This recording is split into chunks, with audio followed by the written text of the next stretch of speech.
Have you ever stopped to think that maybe it could be that your unhappiness isn't real? That everything you're feeling now is just an illusion created by your own mind? There's a Japanese concept called Fukō no Sakan. Very few people know about it. And look, when you understand this concept, you'll never look at your problems the same way again. Fukō no Sakan, literally meaning the slope of unhappiness. This concept is not just another pretty term. It is one of the most powerful ideas to ever emerge from Japanese philosophy. Because the truth is this: you're not unhappy. You're going downhill, and the further down you go, the faster you fall. Think about it. You wake up in a bad mood. You spill your coffee. You get into a fight in traffic. You're late for work. You get yelled at by your boss. You argue with someone you love, and at the end of the day you look back and think, why does everything go wrong for me? The answer? Fukō no Sakan. The Japanese realized this decades ago, that there's a precise moment when a small problem transforms into an avalanche, and that most people don't realize when they start sliding down that slope. But some people realize this, and these people manage to stop before it's too late. Today you're going to hear the story of a guy who was at the bottom of that hill, and who discovered how to climb back up. But first, if you want to understand more about how the mind works and how to apply ancestral wisdom to your life, subscribe to the channel, like the video, and click the hype button. And tell me in the comments, have you ever felt trapped in a spiral of problems? Comment Fukō no Sakan if you've ever experienced this. Back to the video. Chapter 1. The Character and the Beginning of the Fall. Daniel was 34 years old. He lived in Seattle. He worked for a technology company. He had an ordinary life, but he had a problem that he didn't even know he had. It all started on a Monday. Daniel woke up 10 minutes late. Nothing serious, right? Just 10 minutes. He skipped breakfast. He ran out, he got in his car, and of course in the traffic. He arrived at work 15 minutes late. The boss looked at him. He didn't say anything, but the look said it all. Daniel sat down at his desk. He turned on his computer. And then, an email. An email from the client complaining about an error in the project. An error that wasn't even his fault. But do you know what happened? Daniel replied to the email angrily. He sent a curt, harsh, defensive text. The customer was offended. He escalated the situation to Daniel's manager, and suddenly, that 10-minute morning delay turned into a meeting with HR at the end of the day. On his way home, Daniel had a car accident. Nothing serious, just a scratch. But it meant a few more dollars in damages. When he got home, his wife asked him how his day had been, and Daniel exploded. He yelled. He said things he didn't mean to say. She left the room crying.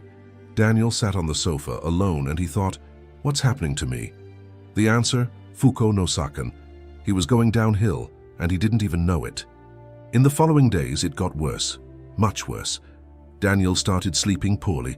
He would wake up in the middle of the night thinking about his problems, and he would wake up in the morning tired, irritated, and without energy. At work, he started making mistakes, small mistakes. But in a high-pressure environment, small mistakes become big problems. He started avoiding people. He wouldn't answer messages. He wouldn't go to social gatherings. He kept to himself. And the more he isolated himself, the worse it got. Because when you're alone with your bad thoughts, they get louder, stronger. His wife tried to help, but Daniel pushed her away. He said everything was fine, that it was just a phase. But it wasn't a phase. It was Fukō no Sakan. 3 months later, Daniel had gained 8 kilos. He drank 3 beers a night. He no longer exercised. And the worst part? He had completely lost his motivation. He would wake up in the morning and think, what for? Why even try? Because that's what the slope does to you. It takes away your hope. It makes you believe you have no control, that you are a victim of circumstances. And you know what's most dangerous about all this? Daniel didn't realize that he himself was creating this reality. Each bad choice led to another. Each negative thought fueled the next. Each small problem he ignored turned into a bigger one.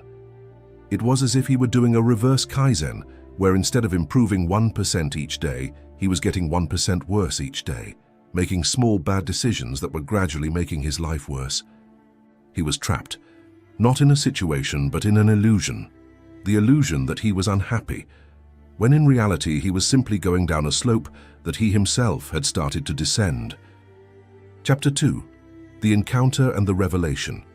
It was on a Saturday that everything changed. Daniel was sitting in a park, alone, staring into nothingness, trying to understand where everything had gone wrong. With an expression of sadness and frustration, a Japanese gentleman sat down next to him. White hair, about 70 years old, upright posture, calm gaze. He didn't say anything for about 5 minutes. He just stood there, watching the birds, the trees, the children playing. Then he turned to Daniel and asked, "Do you know what a slope is?" Daniel looked at him, confused. "A slope? Like a sloping street?" The old man smiled. "No, I'm not talking about the street. I'm talking about Fukō no Sakan, the slope of unhappiness." Daniel frowned. "I've never heard of that." "Of course not," said the old man. "Because perhaps you're in the middle of it. And when you're going down a slope, you don't perceive the speed, you only feel the wind on your face." The old man introduced himself. Hiroshi, Japanese immigrant, former philosophy professor. And then he asked a question that changed everything. "Tell me, when did it start?" Daniel didn't understand. "When did what start?" "The descent," Hiroshi said. "Everyone who goes down a slope has a moment, a starting point. It might be small, so small you don't even notice it. But that's where it all begins." Daniel thought for a moment, and then suddenly he remembered. That Monday, the 10 minutes he was late. It was one day I woke up late, nothing serious. But after that, it seems like everything went downhill. Hiroshi nodded, as if he already knew the answer. "Fukō no Sakan. You activated the slope, and then you started rolling." Hiroshi explained. In ancient Japan, the samurai had a deep understanding of how the mind works. They knew that war didn't just happen on the battlefield, it happened within the mind itself. And they realized that there's a point where you lose control, not because the world is against you, but because you've triggered a downward spiral. Fukō no Sakan isn't about bad luck or fate. It's about mental physics. Imagine a real slope. If you trip and start rolling, what happens? You gain speed. It becomes harder to stop. And each time you hit something, you hurt yourself more. Until, eventually, you reach the bottom. That's exactly how it works in life. You have a small problem, a delay, an argument, a mistake. And if you don't stop to deal with it, what happens? That problem generates another, and that other one generates yet another. Because when you're stressed, you don't think straight. When you don't think straight, you make bad decisions. When you make bad decisions, you create more problems. And then you look at your life and think, why does everything go wrong? But it's not that everything goes wrong. It's that you're on a slope, and you didn't realize it when you started going downhill. Hiroshi continued, the samurai called this losing your center. They trained their whole lives to recognize this moment, because they knew that if you lose your center, you lose the battle. No matter how strong you are, no matter how skilled you are. Although the concept of Fukō no Sakan truly became popular in the post-World War II period, in Japan, people have used the slope as a metaphor for various aspects of life for centuries, including to explain this gradual descent into unhappiness. And how did they stop? Daniel asked. That's the important part, Hiroshi said. They weren't trying to go uphill, they stopped going downhill first. Chapter 3. Ancestral Wisdom and Practice. Hiroshi took an old notebook out of his backpack. He opened it to a marked page. It had some Japanese characters written by hand. Fukō no Sakan has 3 parts, he said. 3 things you need to understand if you want to escape the slippery slope. Part 1. Recognition. You need to realize when the descent begins, and that's harder than it seems, because the human mind is a master at deceiving itself. It makes you believe that everything is fine, that it's just a bad day, that tomorrow will be better. But it doesn't get any better, because you haven't changed anything, you've just waited.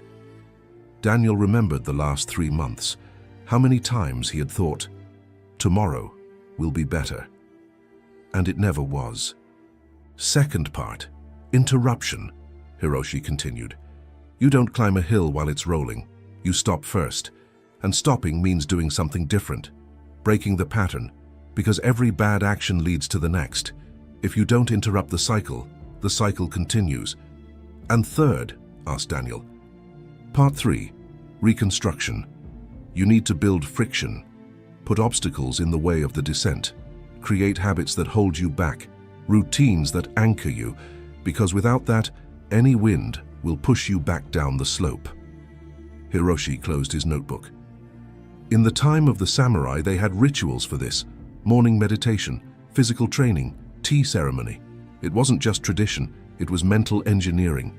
They were building friction against the slope. And you can do the same today, he said, looking straight into Daniel's eyes. But you need to start now, because the longer you stay on the slope, the deeper you'll go.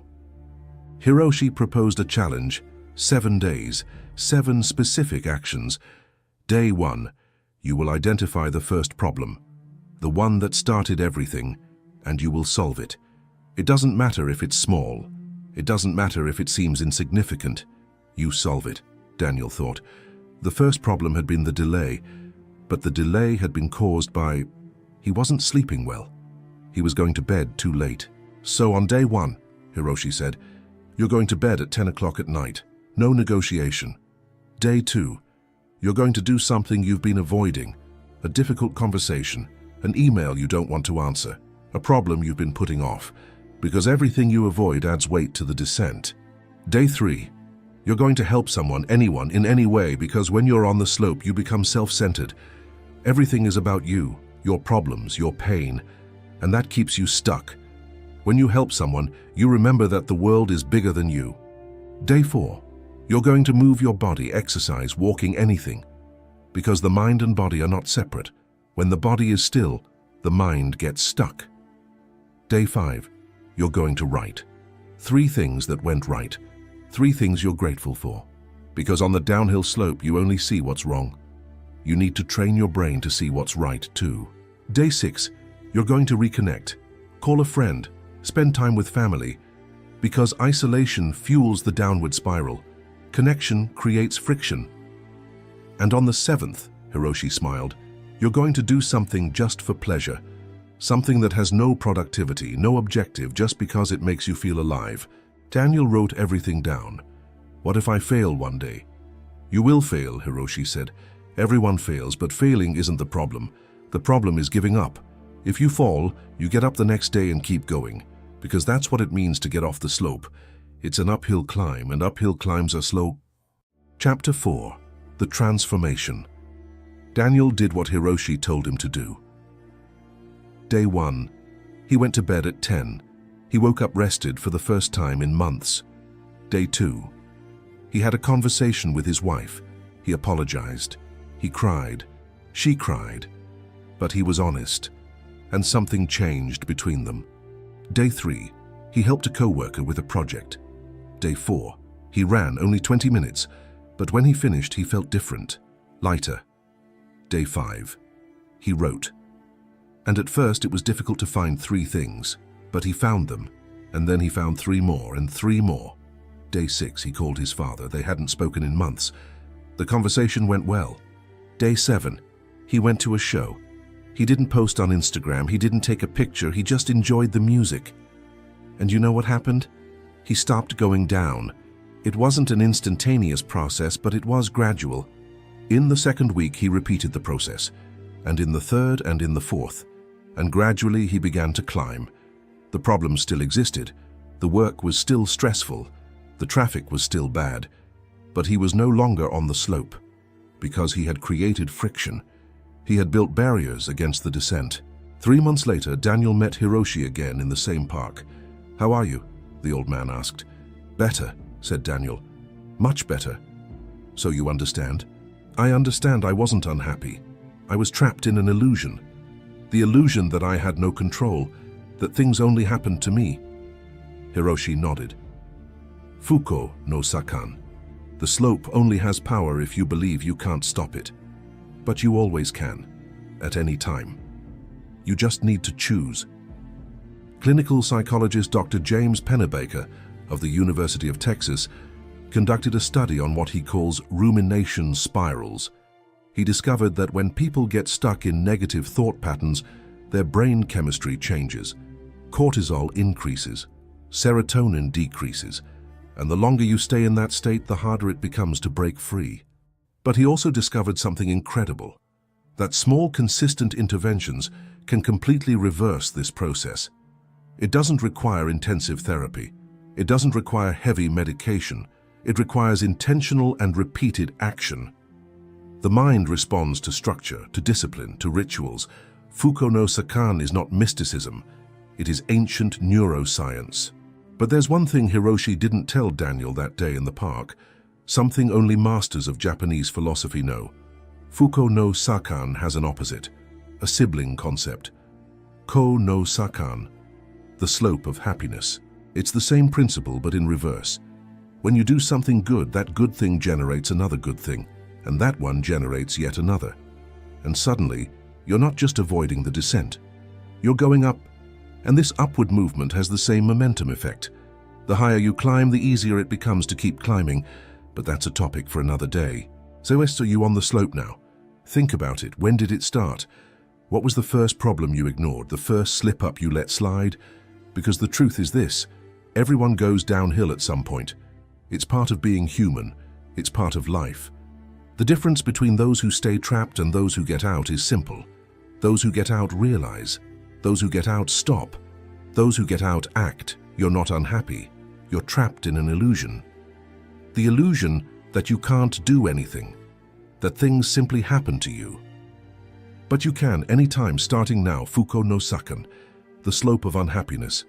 The question isn't whether you'll go down, the question is, how long will you stay down there? If this video resonated with you, subscribe to the channel, because every week I bring you ancestral wisdom applied to real life. Share this video with someone you know needs to hear this. I also invite you to watch this video that's appearing on your screen, where I share some very interesting teachings as well. And remember, you're not trapped. You just need to choose to stop going down. Thank you very much for your attention. See you in the next video.